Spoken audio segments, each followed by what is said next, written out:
Thank you very much, Dion. Amboise, after this incident, apparently ran from the scene. Later that afternoon, Amboise was confronted by Clovis. From reports from one of our journalists, Clovis's reasoning behind the lie was that if Ambroise's story was true, then Gabrielle may fall for Ambroise rather than Clovis, who also apparently had a fancy for her. By this time, Ambroise had given up all hope on ever being with Gabrielle. And now on to Alex for an on-the-scene report of Clovis. As you see, I'm here at the actual place, live, where Ambroise called Clovis the snake in the grass. I managed to get an interview with Clovis, however, he didn't want to show himself in public, so I give a quick overview of his actions.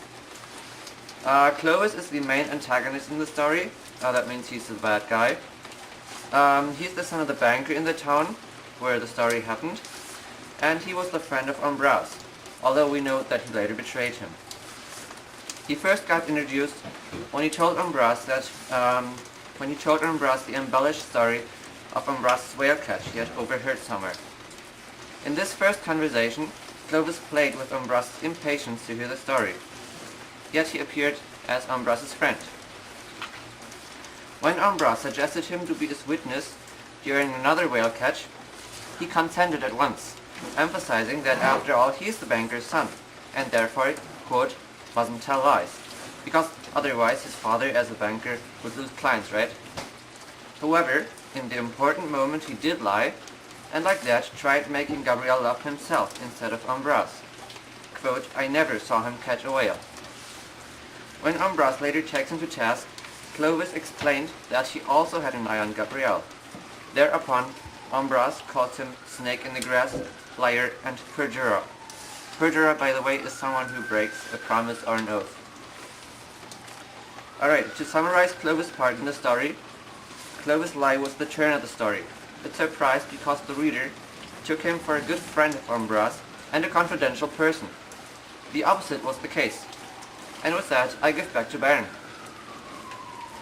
Thank you very much, Alexander. Now, Ambroise returned home once more and saw Gabrielle.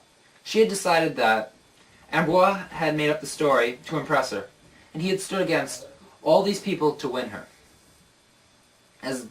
So she was very obviously impressed. I bet what Ambroise was thinking at this point was, so what with the whale? I've just made the best catch of my life. What a story. What a story. Now on to Eric, our on-the-scene reporter of Amboise. Thank you, Byron. I'm sitting here with a man, Ambroise Bornadage, a man who claims to have caught a whale on a cod line twice. Hello, Ambroise. Hi, everybody.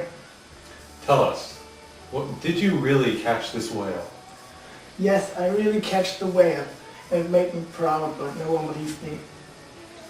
And why is it you did not have a whale to bring back with you? Because it escaped 2 kilometers, 2 miles in front of the coast. It's kind of sad. I see, but I hear tale that you bring another man with you, did you not? The banker's son? Yeah, I brought him with me to prove that I really caught the whale, but he turned against me and lied that I actually didn't catch the whale. Well, my first question towards that is, why would the banker's son lie? A respected person like that. Because he is, he likes Gabrielle too, like I do, and he didn't want me to impress her, and that she, in the end, ends up liking me. So this was all for a girl, you said? Yeah, it was all for a girl, for Gabrielle, like I said. She's really beautiful, and we both like her, and I wanted to impress her. So you went out and caught a whale? To impress her, yes. Did it work? In the end, it worked, because she thought it would be cool of me to go through all the things to impress her. So she still saw past the lies, you said? Yeah, she did. Well, thank you for your time, Ambroise. Back to you, Brian. No problem. Thank you very much, Eric. Now we move to Dion Chen, our sportsman. Thank you, Byron. Great job as usual. We'll now take you through Game 7 of the Port Savoir Hockey Tournament Finals between the Ambroises and the Clovises. Both Both teams played conservatively to start the match, but the pace would soon pick up. The Amboirs would draw first blood by scoring the first goal of the game.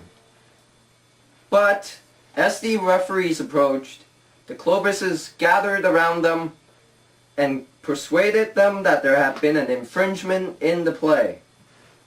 The Amboirs were furious, but they had accepted what the referees had decided. Full marks for persistence. The fact that the Clovises relied on their cheating to win the game would ultimately turn out to be their undoing. After the match had ended in a tie, the main referee arbitrarily decided that the Amboirs' efforts were enough for him to earn the title. While other more secondary officials did not recognize this, it did not matter to Amboire. They had won the trophy. The team had abandoned seeking the truth on the disallowed goal and went home. There had been a dramatic turn of events at the end of the match which led to the championship being awarded to the Amboirs. But they would no doubt accept what they feel is rightfully theirs after that wrongfully disallowed goal earlier in the match. This was a very entertaining Game 7, and it most definitely lived up to its huge hype. We, the broadcast team, would like to congratulate the Amboirs on their great victory and wish them the best of luck in defending it in the future. This does it for sports, and now back to Byron. Thank you very much, Dion. And I'd like to thank you, our viewers, for watching 6 o'clock news. I'm Byron Earl.